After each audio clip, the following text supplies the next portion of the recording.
Good evening and welcome to our special coverage. We're following a dramatic story that's captured headlines around the world. Serena Williams took the stage during Kendrick Lamar's electrifying Super Bowl LX halftime show, instantly reigniting public fascination with Drake's past relationships and rivalries. Could you give us the latest developments, Rachel? Certainly. The performance was already a highly anticipated highlight of the night.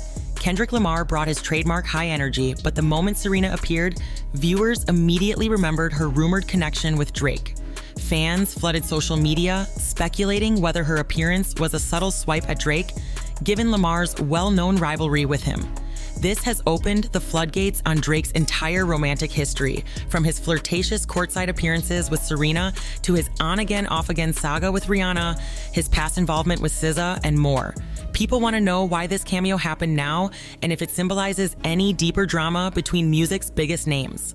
It's fascinating to see how one high-profile cameo can shine a spotlight on the artist's entire dating timeline.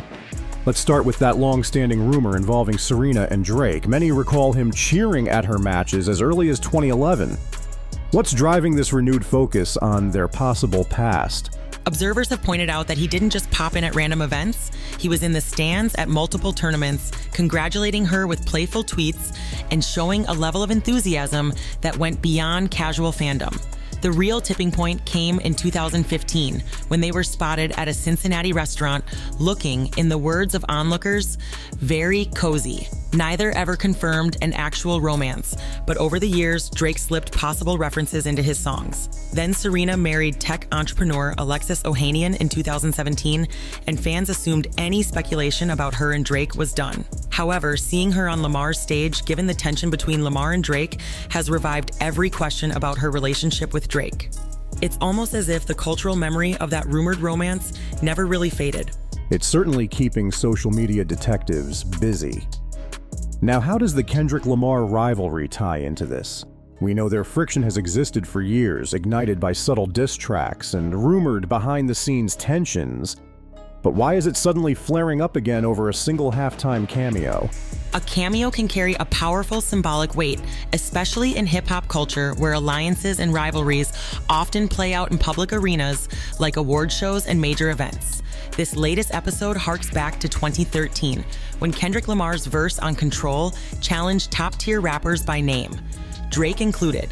Drake tried to downplay it at the time, but fans recognized genuine tension. Over the last few years, they've dropped hints in interviews, music videos, and social posts that indicate the rivalry never really cooled. So when Lamar brings Serena, a figure historically linked to Drake, onto the NFL's biggest stage, people can't help wondering if it's more than just a flashy routine.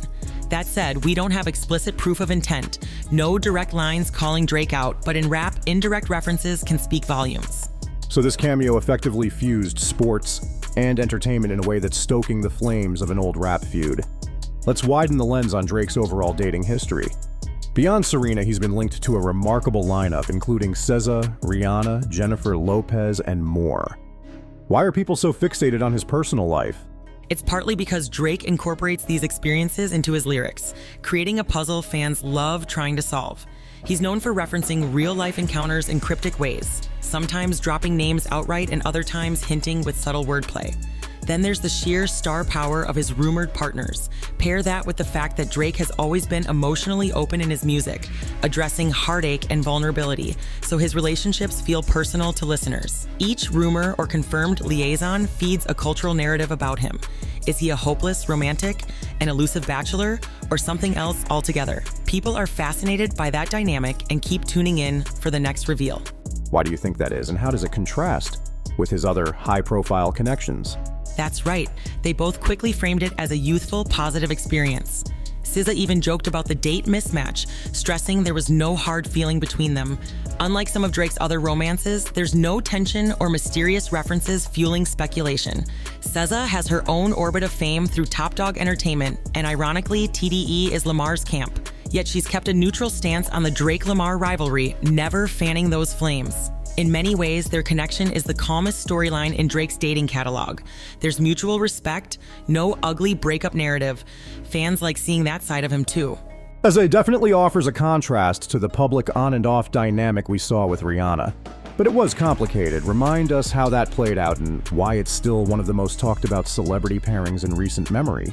Their chemistry was unmistakable in both the studio and the music videos, enough to spark years of are they or aren't they speculation.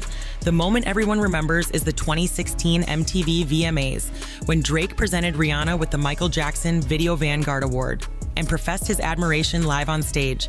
It felt romantic and raw, but afterward, she admitted she felt put on the spot. By 2018, she told the press they weren't close anymore, which caught fans off guard. Then in 2023, Drake released Fear of Heights, which many believe included veiled jabs at Rihanna. The layers of admiration, discomfort, and heartbreak in that story make it a masterclass in how real emotions can fuel rumor and narrative for years on end. It's impossible to ignore the ripple effect these high-profile romances have on both Drake's brand and the artists he's involved with. Let's talk about another major name, Jennifer Lopez. What's the context behind that? It was a whirlwind. J-Lo is an icon who spans multiple generations, and Drake was at the height of his pop culture influence. Social media posts showed them looking affectionate. There was talk of a musical collaboration. But just as quickly as it flared, it ended. She soon began dating Alex Rodriguez, and fans were left to guess whether the relationship had been purely romantic or if it started in the studio and slipped into personal territory. We never got clarity on that, but it was a prime example of how fast Drake's connections can grab headlines and how they can fade away just as abruptly. He's also been linked to numerous other celebrities. We have Kat Dennings, Tyra Banks, Julia Fox, Johanna Leia, and so on. Why do fans remain intrigued even when some of these encounters seem short-lived or casual? It's the spectacle.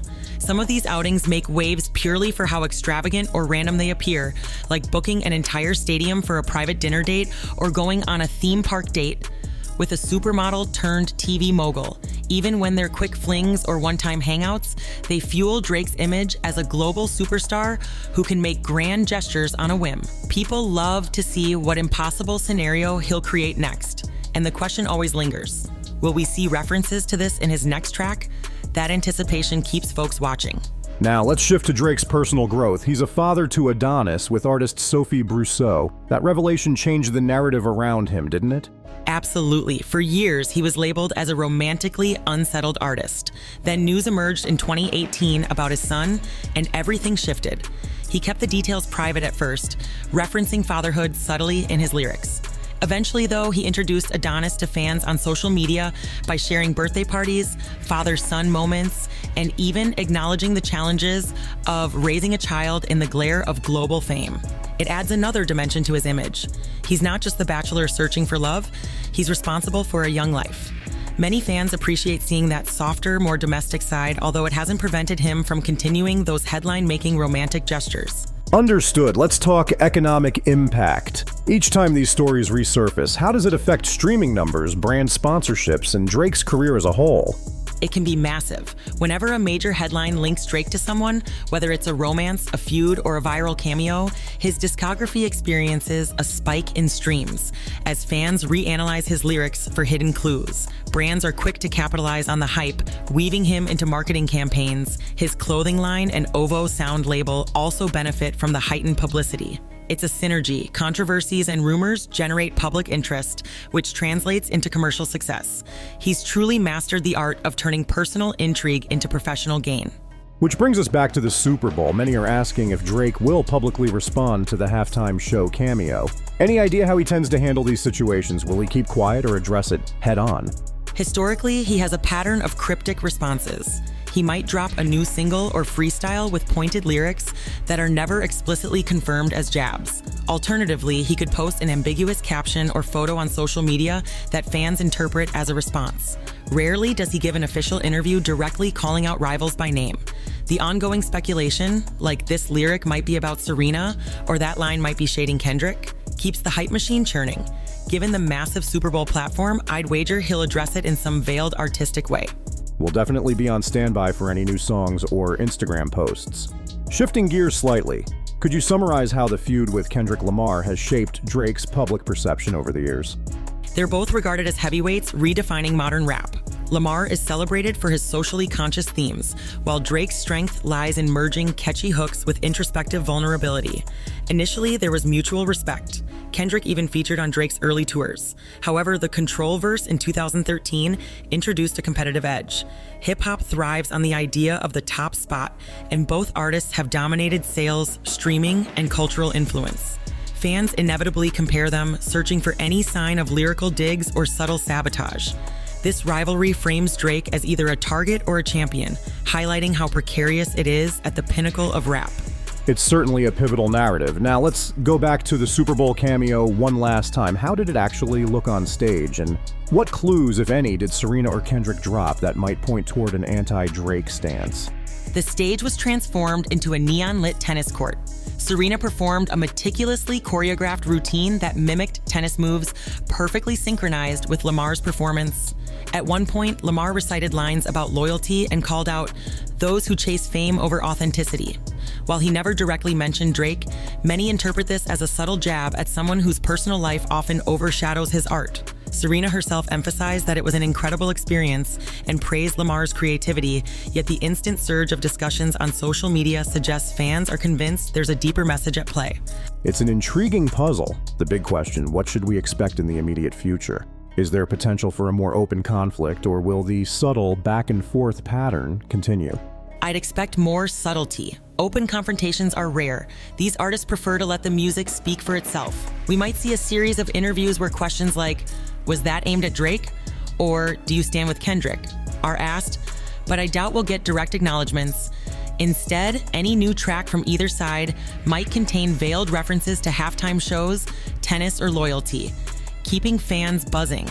It's a cycle. The public thrives on decoding these lyrical breadcrumbs while the headlines keep rolling in. That cycle certainly shows no sign of slowing. Thanks for the thorough insight, Rachel. We'll keep monitoring for any response from Drake and further developments in this high-stakes feud. For now, we wrap up by saying the Super Bowl cameo has reignited an entire conversation about Drake's star-studded dating history, his ongoing rivalry with Kendrick Lamar, and the ways personal narratives so often intertwine with musical success. Stay with us for updates as they unfold.